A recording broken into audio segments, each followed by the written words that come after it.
Bonjour, je m'appelle Mark Bunting avec Larry Nuber. We are at Le Circuit de Mont Tremblant in beautiful Mont Tremblant, Quebec for race 2 of the Export A Inc. Formula 2000 series. And Larry, you could not ask for a more picturesque setting than here at Tremblant. Mark, this truly is one of the most unique settings in the entire world for motor racing. The towering Mont Tremblant in the background and, of course, the preliminary races warming up on the track behind us. The drivers tell us that this track in its own right is just as demanding as motorsport. It requires a little more precision, but they say it is still very fast. During race 1 at Mosport, it was Jim VASSER leading for most of the way, but he had engine troubles. It was his teammate, number 33, Ken Murillo, coming on for the victory. And this was the first win for either one of these swiftly moving Americans ever in Canada. Now here are the standings after race number 1. You'll notice 6th and 7th, Christian Van Dal and Craig Priddle. They'll have to do better if they want to challenge the Lucasfilm team. Mont Tremblant is the most beautiful setting imaginable for a racetrack. Set among the Laurentian Mountains just outside Saint-Jovie, Quebec, about an hour and a half outside of Montreal. The only drawback this time of year are the black flies, but we can put up with those because it's so lovely here. As for the racetrack itself, it too stands alone, perhaps the most challenging in North America, mainly because of the variety of turns involved. There's 14 corners. At least two-thirds of them are very technical. If you make a mistake in one, it compounds itself to the next and to the next. And by the time you're at the end of your lap, you have a fairly lousy lap time if you've messed up in the technical tight corners. It's really bumpy, and you really have to be careful with the speed you're coming in the corners because there's so many bumps. If you're pushing too much, sometimes the cars react differently than what you expect. I like the track. You have to approach it with care. It could bite you. I went off here in testing last year in the Gulch. I think it's a very difficult, very demanding track. There's turns like there are at Mosport and other kinds of turns. I mean, Namarose, like increasing radius, off camber. There's, bumps and high-speed turns and slow-speed turns and, different elevation changes. It's a pretty unique track. One of the great human interest stories this weekend at Tremblant is none other than Craig Priddle. And first of all, Craig, I guess we have to congratulate you. You're a married man now. Thank you very much. Yeah, I spent yesterday in Toronto getting married. Everything went really well. Yeah, we had a good time, and everything was successful.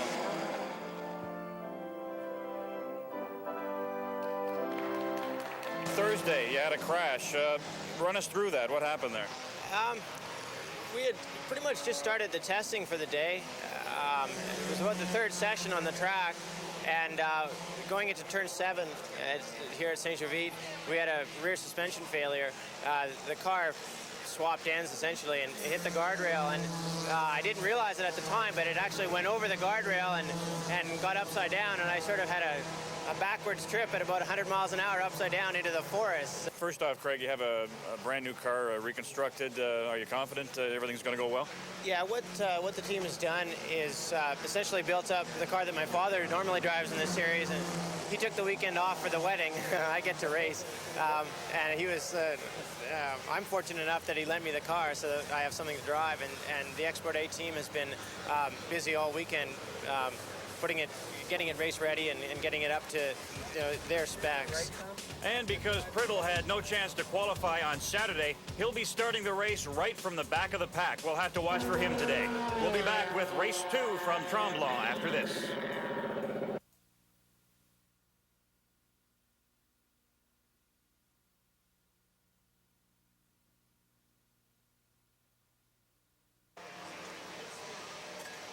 We're in the paddock area of Martin Guimont. Martin is working on his car, as is the owner of this car, Peter Drakvey.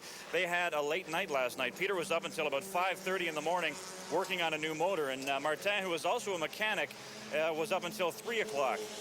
Now, the interesting story here is that Martin was basically coming out of nowhere. He came second in qualifying, but now they have the uncertainty of a new engine. Why change it all? Oh, we had a problem with the other engine that was going to potentially cause us a problem during the race. The timing belt was wearing out, and there was no way to stop this, and we couldn't find a reason for it. So we decided, because we're sitting second on the grid, it would have been better to go with a very new engine. It rained this morning at Tremblant. It stopped right now, but it's still threatening, as you see, partly cloudy and a chance of rain for today's race.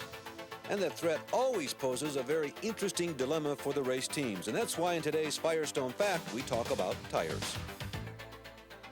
The first thing you have here is a street tire, which is obviously lined with streaks. The reason why it has streaks in it is to evacuate any kind of surface water or sleet or snow. Because control and adherence are so important, you have slick tires. Now, slick tires are not necessarily used tires. In competition, you have this slick, for instance, has little holes in it, and the holes are actually thread depth indicators, okay?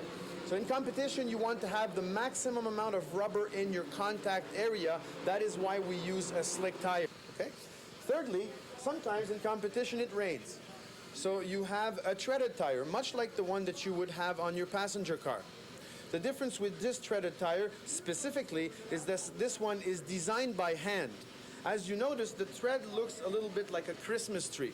The tread actually plunges into the wet area to evacuate water, again, lengthwise and laterally. Little particularity about this rain tire is that if you would use it in a dry weather conditions, it probably wouldn't do more than 5 laps and decay immediately.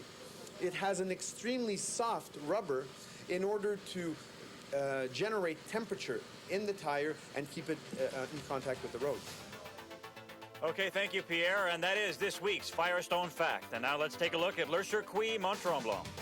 Well, we'll go 18 laps around this 14-turn course, 4.265 kilometers. As you can see, the lap record is held by Christian Vandel. We'll take a look at this course from the vantage point of the cameras you'll be watching. Start-finish line. Turns 1, 2, and 3. They are downhill. There's a leap of faith right in the middle of them. And they really catch the driver's attentions. You continue hard on the throttle. Still downhill. Lots of terrain on this course through turns 4, 5, and 6. A big bump interrupts the driver's concentration. Entering turn number 7, it's a dangerous corner, and it is where Craig Priddle went off earlier in the week. Turn number 9 is called the Carousel. It is the widest open, longest radius corner in the track, which means the cars have to be set up for that corner, making all the others a compromise. You can see in the middle of the long backstretch there is a hump, and the track basically flattens out for the drivers because they're going uphill, but they're hard on the throttle. Now they're headed toward Namuro, which is turn 14, and all the drivers say to get a good lap at Tremblant, you have to get around this relatively low-speed corner strong. All right, Larry, that should give our viewers an excellent idea how challenging this course is and how difficult it is to win the MotoMaster Mile. Last time it was Jim VASSER. He won it but did not finish the race. What we're looking for is the fastest single lap during the race. The final moments now before the official gridding of the cars, and there is frantic activity in Martin Guimont's pit. He himself is involved in replacing this engine. They've qualified in the front row, but they've had to make a last-moment change. Unlike these other drivers, Martin does not have a chance to relax. It does put him at a big disadvantage before the race. We're just minutes away from the start of the race, and Martin Guimont's car is not here yet. This is the spot he's supposed to be in. And here he comes now. As you know, he has been working on his car, a new engine. Martin Guimont, who qualified second, has arrived. And the man who qualified first, Jim VASSER from Discovery Bay, California. On the outside of the front row, Guimont, if the car will fire off, he's ready to go. On the inside of row number 2, Christian Vandel, expected to be a strong contender in 1990. And on his right is Ken Murillo, our winner from Mosport. In all, there will be 28 cars in today's starting grid. Here's a look at it. Scott Maxwell, remember his great race from Mosport. Had he started higher up, he would have had a stronger finish. Patrick Lacasse still struggling to move into the top 5. One of the strong contenders in Formula 2000 for the second year in a row. Jack Arbus, a little disappointed in his qualifying run, and Peter Casalino, the new driver for Jeff Foster. Now, the significance of these early season races is that your performance in them goes a long ways to determining how you are perceived by the rest of the league, or the entire season for that matter. Down in 28 start is Craig Priddle. Remember, he starts there because he had no opportunity to qualify. Craig Priddle, definitely a driver to watch for. He'll be passing a lot of cars. We're just moments away from the start. There is Jim VASSER, the pole sitter of the JH Racing Team, and his teammate, number 33, Ken Murillo, who won last week. All eyes now turn to the circuit lights. And we have a green light. Jim Vasser, the pole setter, better start than race number 1. And from row number 2, Christian Vandal finds room to the inside of Guimau. Here is the view that Jack Arbus has inside the Sony Handycam mounted car. Oh, we have a spin out and a crash. Looks like a couple of cars involved. There's a lot of smoke there. We have the red flag out. Not too sure who's involved here. The drivers are signaling the others to slow down. There are at least 4 cars. There is Norm McNeil. I saw the red and white flash. There's Jonathan Holtzman. I know he hit very hard. Michael Skilton. And Rick Hayward was the 4th driver involved. Very disgruntled. So an ugly crash off the start there, but it appears as if everybody is all right. What do we do now? Well, it's as if that first green flag didn't even exist. If this were a Formula 1 race, the teams would go back and pull up backup cars for those damaged, but this is Formula 2000, so we will start the race again, this time with 4 less competitors. And that means 24 cars, and here they go once again. Jim Vasser taking the lead, and Guimau right behind him. Oh, and another serious bump in mid-pack. That looked like the number 9 car of Sam Ryan. Now, I know he started near our camera car. Yes, we can take another look at it. There is that point of contact as Ryan jumps over the nose of Jack Arbus, and it did appear as though there may have been some slight damage to Arbus's car. There was a great look with the Sony Handycam at the accident, and you have to wonder if those cars are damaged at all. Boy, spirited jousting up front. You can see that Guimau, he is out there in no man's land. He's on the high side of those right-handers, and he loses ground to Christian Vandal. Guimau, a great story this weekend. He's just from outside Mont Tremblant.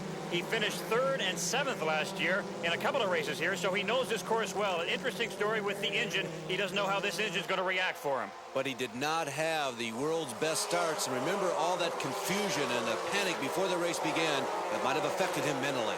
As we watch the cars come around turn 7 and into the carousel here. Very bumpy. See the cars move around as they brake hard for this big sweeping right-hander. This is the corner that when the car is set up well, it will really show some distance between itself and the competitor right behind. So after a rather bumpy start with a major crash and then Arbus and Ryan getting into it, it seems like the cars have settled down and we're on with the race. Over the hump on the back straightaway, Vasser opens up about 2 or 3 car lengths between himself and Vandal. Vandal, who really expected to be running up front in every race this year, wants to make up for what for him was a subpar race at Mosport. Under the Firestone Bridge here as we watch the cars come around.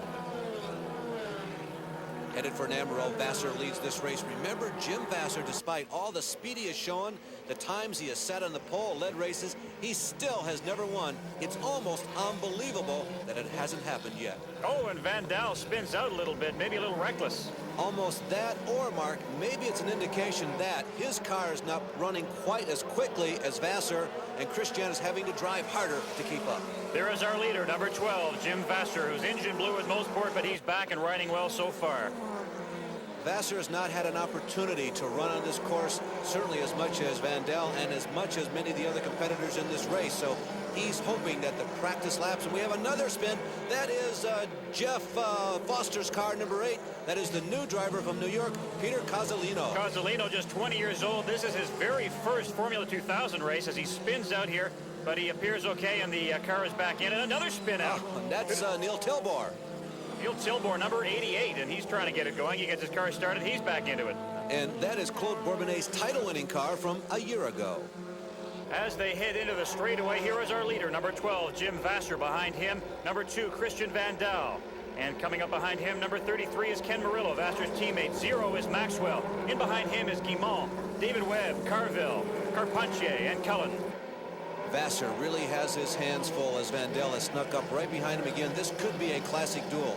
Now we're getting word from timing and scoring that some competitor in the top 5 may be black flag. Let's see if we can pick up on it. The upper right-hand side of your screen. Yeah, the black flag is coming out. Looks like it's being displayed for the 3rd running Ken Murillo. Ken Murillo, a black flag. We have to wonder what that might be. He could have jumped the start. Could be a stop and go, but we're not sure at this point.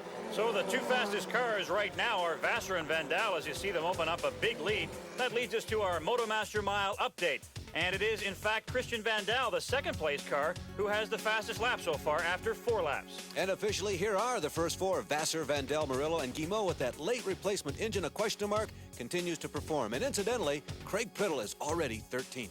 We'll be back with more Export A Inc. Formula 2000 racing right after this.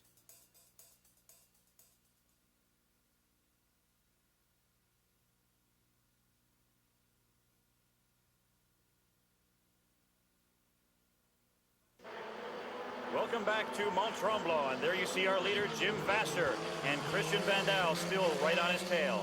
A couple laps ago, we saw Ken Murillo get the black flag allegedly for jumping the start. Now we're hearing from timing and scoring that the black flag will be coming out for another competitor. Let's watch for it in the upper right-hand corner. Leaders go by. It's not one of the two of them, that's for sure. The blackboard telling what number, and that is for Guimau. Guimau, who had such an odyssey today getting that car together, now gets the black flag for apparently jumping the start. Oh, that's tough on Martin. And Ken Murillo as well. Murillo was back in 8th spot. And Larry, when you get black flag for a stop and go, you really don't have much chance to get back into it. Yeah, these are definitely sprint races. No pit stops in Formula 2000. You stop once, you're not going to win. Now, watch for a bright orange helmet, white car. There it goes. Ken Murillo trying to claw his way back to the top 5. And you just see number 5, Guimau, go by. He's about to go into the pits for his penalty, and you know he's going to lose about 5 or 6 spots. It's likely he'll be back out on the track near Murillo, because remember, they were running on the track competitively before being forced to stop. And there's our first look at Craig Priddle. He's in 11th spot right now, sort of reminiscent of Scott Maxwell last time at Mosport, coming from the back of the pack. And there is Maxwell right now in 4th spot, now that Guimau has the stop and go. There's Carville in 5th, Cullen in 6th, Murillo 7th. And right behind Murillo, as predicted, is Guimau. After their 2 black flags, they're on the track running together. Boy, look at this shot. You can see just how difficult it is to keep up with the leaders all race long. You have to dirt track through the sharp corners in a 2000 race. It's a great battle going on back there. There is our leader, number 12, Jim Vasser. He's passed the car. Number 2 is Christian Van Dal. He's still in 2nd.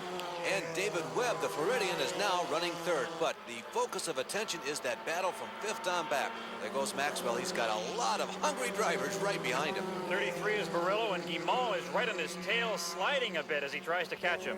Yeah, anger plays a role. No race driver ever jumps a start, in their own opinion. Meanwhile, Vasser, look at that. He's opened up about 3 or 4 seconds over Van Dal, and he is in the most comfortable position he's been in so far. Now here's a shot as the cars come downhill, turn 2 and 3. Just look at how hard they have to stay on the throttle coming through that section of the course. And there is this group again: Maxwell, Carville, Cullen, Murillo, and Guimau. They are having a real battle. Meanwhile, Vasser finds himself now in traffic. You see one of the lap cars signaling to the direction that Vasser should go to get around. That's something that happens often in motor racing, the courtesy displayed by the other drivers. As we see Vasser coming into the back stretch, he's opened up a bit of a lead on Van Dal, who has been behind him the whole race, but really not threatened. Well, the cars have appeared to be evenly matched all day long. And see that yellow car? That's the distance between 1st and 2nd and 3rd running David Webb. And what Van Dal might be doing right now is holding back just a bit to keep the tires cool and maybe make a charge at Vasser perhaps 3-4 laps from the end. And here comes that group again. Here's Maxwell and everybody behind him, 4 through 8. Carville, Murillo making a move on Cullen there, taking over 6th spot, and Guimau is in 8th. Murillo and Guimau are definitely the stars of this race. Now here they come up the hill. They're on the right-hand side. Here comes Guimau. Guimau makes a very aggressive move, picks up a position, and almost pays the price for it, but he knows this track very well. He certainly does. He was at the Jim Russell Racing School a couple of years ago. He's from just outside Mont Tremblant and Les Carrés, and he is an excellent young driver, just 21. Boy, this is just a terrific battle, though. I mean, these guys are out here, they're going to school because they're learning so much about the racetrack, the fellow competitors, and more importantly, about themselves. There is Carville. Carville has not had as much experience in these cars as some of the other drivers, and today is very important to him. Around turn 1 and 2, leap of faith. Coming downhill, Carville, Murillo right behind him. There is Guimau. You can see how closely they're running. There's Maxwell, Carville again, Murillo, and Guimau sliding out again, and Cullen right behind him. I guess he's having a good time. I don't know, it looks a little scary from up here. Let's pick up the leaders once again. Number 12 is Jim Vasser, and on his tail, number 2, Christian Van Dal. He appears to be close, but he really has not made a threat all race to pass him. And now let's go back and take a look for the 3rd place car. Here he comes, number 13, David Webb. A big distance between he and Van Dal. Time for the Motomaster Mile update. After 15 laps, it is still Christian Van Dal with the fastest circuit so far of Tremblant today. And here are our leaders: Jim Vasser in 1st place, Christian Van Dal is 2nd, David Webb a surprise in 3rd spot, Scott Maxwell is 4th. We'll be back with the last 2 laps after this.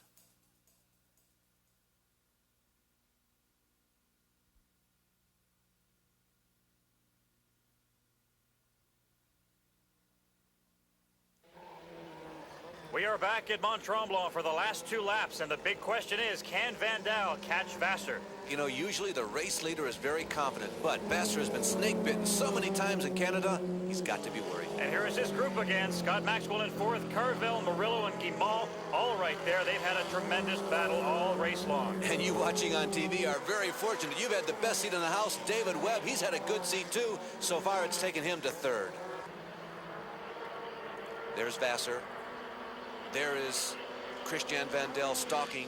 Now, Van Dal has not been able to mount a challenge, and we've all been wondering, has he been holding back, waiting for something near the end of the race? David Webb, he has been running comfortably with nobody in front or nobody in behind. He's having a very nice day. He's cruising along to 3rd place. It's getting late for Christian Van Dal. It's now or never if he's going to take a shot at VASSER. Look at this. Carvel and Murillo have both passed Maxwell. Maxwell back in 6th spot now.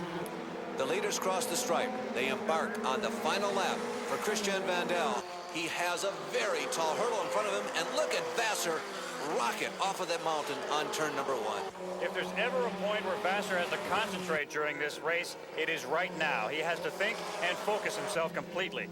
And on the other hand, certainly Van Dal has to concentrate, but he can afford to take a few more risks than what VASSER can. Sometimes taking a risk in a race car pays off. He's got that opportunity this lap. We've talked about rivalries in this series, and we see one developing right now. VASSER and Van Dal, 1 and 2 for this whole race. They come around Namur, and it looks like Jim VASSER is finally going to pull it off, finally get a win north of the border separating the United States and Canada. And Jim VASSER, with a almost subtle wave of the hand, says, hey, I finally got one.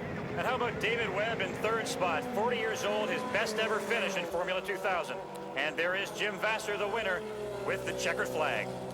Jim VASSER, who started driving at the age of 6 in quarter midgets, who has won over 100 races in his career, picks up one of the biggest of his career here in Formula 2000. You see VASSER, Van Dal, David Webb, and Bobby Carvel round out the first 4. In 5th and 6th position are Murillo and Guimont, and they put on a great show. They could have been a lot higher had they not both had stop-and-go penalties. And in 9th spot, Craig Priddle, the newlywed, who came from all the way back of the pack to finish in an excellent position. He get just a little ink, said, oh, well. Said we were really happy with 3rd today, and it just shows, you know, maybe we come back a little bit stronger and we get more familiar with the tracks, and we just like it. And finally, after the second start on the 2nd lap, my clutch broke, so I had problems when I was downshifting gears. It was coming, the car was getting too much oversteer, and it was really hard for me to just catch Jim because of that. You had Christian behind you all the time. He was just saying that he had a clutch problem. Did you feel threatened by him at all at any point? No. Well, yes, I did. I saw him back there. There was never a moment when I thought he might try to pass. He was never that close, but he was always, you know, really within distance of putting together a good lap or two and being right on my tailpipe, so I was concerned the whole race. Jim VASSER wins the race and the MotoMaster Mile. On the 17th lap, he had the fastest circuit of Mont Tremblant. It is a good sight to see a couple of people up there that haven't had that many opportunities, and I think the most important thing about this race is that the 1990 Swifts have really asserted themselves, and they appear to be the chassis to beat. They've won the first 2 races in the Export A Inc. Formula 2000 series. And Christian is finally getting the better of VASSER. And so the workday is done here at Mont Tremblant. Race 2 is over with. And Larry, you have to know the drivers who come here, win or lose, they always enjoy it. This is a memorable setting, and whether or not you finish first or last in today's race, if this is the last scene that you see when you pull out of the racetrack at night, it does encourage you to come back to Mont Tremblant. It certainly is beautiful, and we will be back here for race 5. But first up, race 3 at Shannonville. Join us then for the Export A Inc. Formula 2000 series. I'm Mark Bunting, along with Larry Newber. See you later.